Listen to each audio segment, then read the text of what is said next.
So I've been uploading videos to YouTube for over 2 years, and recently I just uploaded my 100th YouTube video.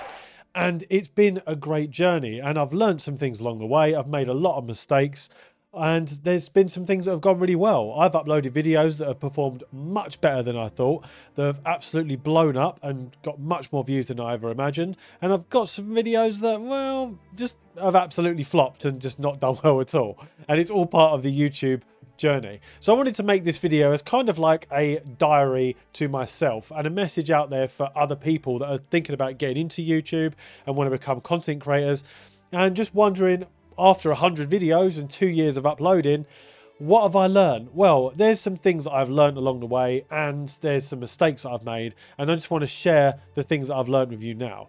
So first off, the things that I've learned is it's not easy. So as we all know, the content creation market has exploded. It's done so well. It's gone absolutely massive.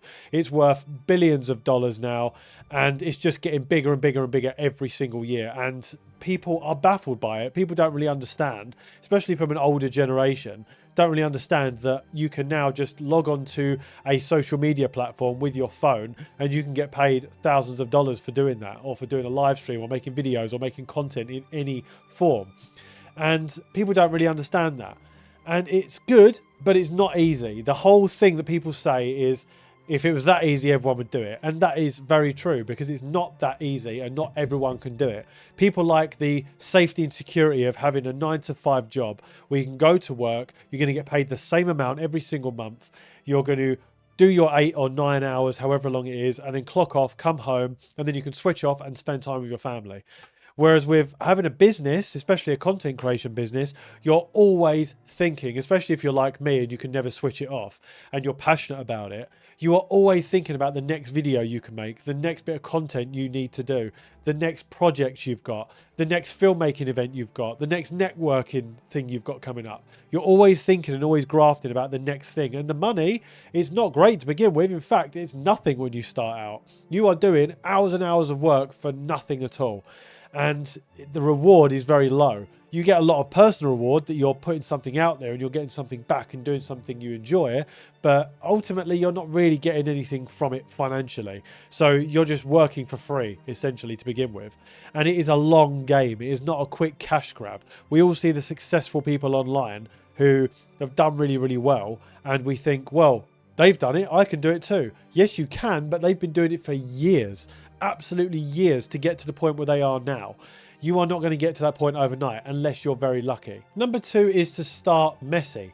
Now, when I started YouTube, I had a baby, a brand new baby that I had to care for, and it was probably not the best time to start, really, but I just wanted to get started, just to start making videos, because it was something that I enjoyed doing. I love tech, I love helping people, I love productivity. I wanted to just start messy and start making content. And now I did have a good camera, because obviously I do filmmaking, so I had my Sony A7 IV professional camera to get started with, but you don't need that. You can just start with your phone. But over the 2 years, I've now got 2 kids, and it's crazier than ever. I've got a job, I've got a wife, I've got kids, and I do content creation and filmmaking as well. There's almost not enough hours in the day to get everything done that I want to do. But you've just got to start and just forget about trying to be perfect and just get started. Now, there can be an argument for either side of this. So if you want to get perfect, then you could learn everything there is to know about titles, thumbnails, content creation, how to write good hooks, how to do compelling storytelling, how to use all the correct gear. Then you can save up and buy all the correct gear. The problem, however, with that is that you will never have all the information. You will never be able to know everything. You will always be learning and developing, and you will always never ever have all the right kit. You will always be buying new kit and investing in new kit. So you will end up having 6 months to a year have passed before you get started, when you could have just been making content for a year and started messy. I started messy. I've had 2 or 3 different branding changes on my channel. The sort of message and the videos I make have kind of stayed the same, but the branding has changed and all that kind of stuff. And the way I started to begin with, the videos weren't great at all. They were okay, and obviously I had a good camera, but they just weren't that good, if I'm honest. And I'll be looking back at this in 5 years saying this isn't good. You're always learning and always developing, and you just need to get started. Doesn't matter what it is you want to do, what your passion is, what you want to make videos about, just get started. Number 3 is to find your stride. Now this goes in with just get started. Just go and figure it out as you go along, and then you will find your stride. And that's something that I have found now. And at the time when I was uploading videos, like I said earlier, it was very sporadic. It was all over the place. Some were 2 or 3 a week, some was once every couple of months, and it was trying to fit it in with a job and having children. So it was just when I could, really, I would do it. But eventually you will find your stride. You will find the process that fits in with you and your family, and you just will find the niche that works with you, the audience you want to target, the videos you want to make. Just find videos that you enjoy making, a subject you enjoy talking about, and then stick with that and just get into your stride, get into your rhythm, and that's how you will have success along the way. Number 4 is always compare, but don't compare. Now this might confuse you a little bit, but what I mean by this, hear me out, is when you're making videos, you should compare the video you're about to make to what's already been made by bigger creators. So do your research, is basically what I mean by that. So go online, go on YouTube, go on Reddit, go on the articles, and look at the topic you're about to talk about, and look at what titles are working, what thumbnails are working, what hooks are working, what videos are blowing up and what ones are not doing very well. And learn everything you can about it, and then blend it to make it work for you, and that will give your video the best chance of performing well.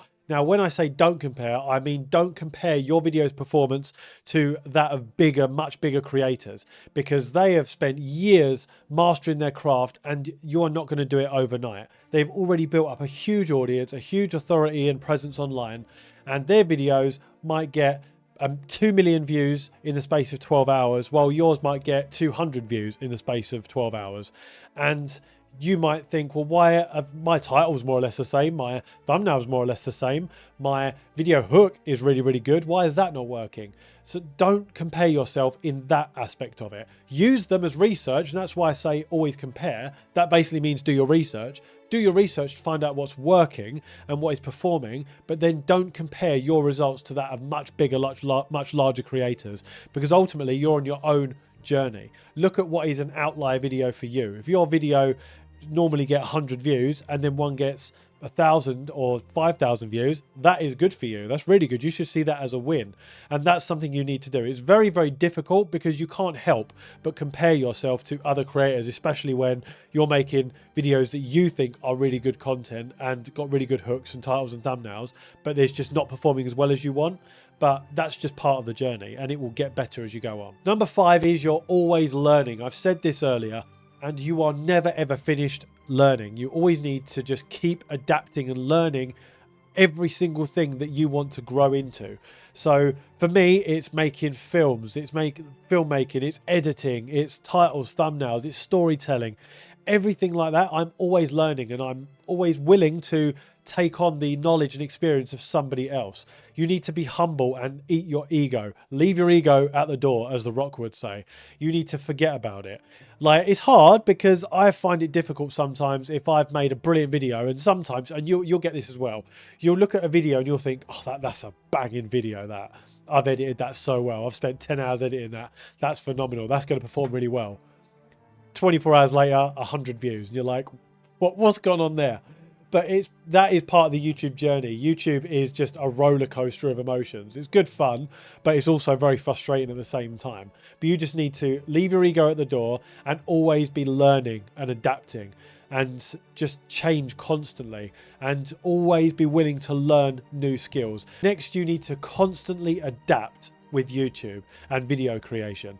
And that's because trends are changing, what's working is changing, thumbnails that are trending now are not trending so much, and more simple ones are working. You just need to be adaptable to the system and how things are working. For example, you could spend ages making a title and thumbnail, think it's brilliant, upload it, and 10 hours later your video is ranking 10 out of 10. That's where you need to adapt and change your title and thumbnail, and keep changing it until it starts performing and you see that spike in your analytics and you see the video performing really well. And that is basically what you need to do. Just constantly adapt. Don't don't just think your stuff is amazing and people should like it no matter what. That's a stupid attitude to have. You need to always learn and adapt and get better. And that is how you will have the difference. I still have videos now that I will upload, think they're brilliant, and they'll get 100 views, and I get frustrated with it. But I will change the title and thumbnail until it starts working. And it might not perform as well as my other videos, but then you just put it down to a learning curve and think, okay, that one didn't perform too well. I'll just have to keep trying. And that's the whole point of YouTube. You've just got to constantly adapt, constantly keep changing to try and make things work. And eventually it will work. It's just a game of chance, learning, skill and luck. There is an element of luck to it, unfortunately, but you just got to keep trying and eventually you will succeed. And at number 7, I've learned to play the long game. There's too many people that constantly are saying YouTube is worth millions and if it's that easy, everyone would do it, but it's not. You've got to play the long game. It's not a quick cash grab. You can't expect to upload 5 videos to YouTube and suddenly be making tens of thousands of dollars a month. You might be if you're very lucky, and there are a very small amount of people that will work for. But for most of us, that won't work. At the time of making this video, I have uploaded 102 videos. This will be 103, I think. And I've got 734 subscribers after 100 plus videos. And that's 2 years of uploading to YouTube. Eventually, it will be earning me tens of thousands of dollars a month.